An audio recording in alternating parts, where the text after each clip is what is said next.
Introduction 10 seconds. Scaffolding is an essential tool in construction, providing workers with access to elevated areas safely. But without proper safety precautions, scaffolding can be dangerous. In this video, we'll guide you through the key steps to work safely on scaffolding, ensuring your safety and the safety of those around you. Section 1. Understanding scaffolding 10-20 seconds. Scaffolding comes in many forms: supported scaffolds, suspended scaffolds, rolling scaffolds, and more. It's a temporary structure made from metal, wood, or a combination of both, and it's designed to provide support for workers and materials. But before using scaffolding, it's important to understand its components. Section 2. Inspection before use 20-30 seconds.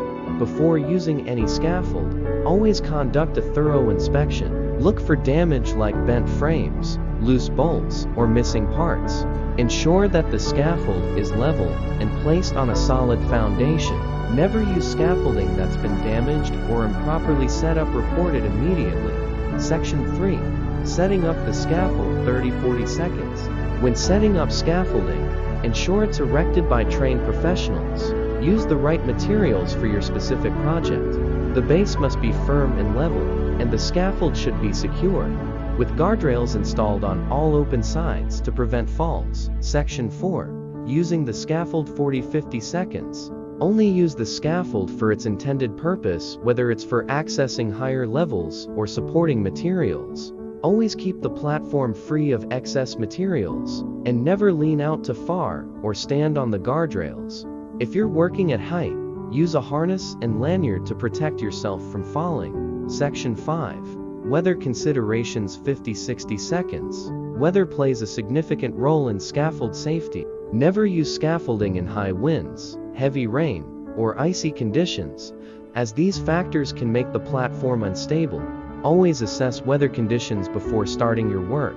Section 6. Training and safety gear 60-70 seconds. Finally, proper training is essential. Anyone working on scaffolding must be properly trained on how to use it safely. Always wear the appropriate safety gear, including a hard hat, non-slip shoes, and a harness if necessary. Conclusion 70-80 seconds. By following these safety guidelines and performing regular inspections, you can ensure that you and your team remain safe while working on scaffolding. Always remember, safety is a top priority in every construction job. Stay safe, stay smart.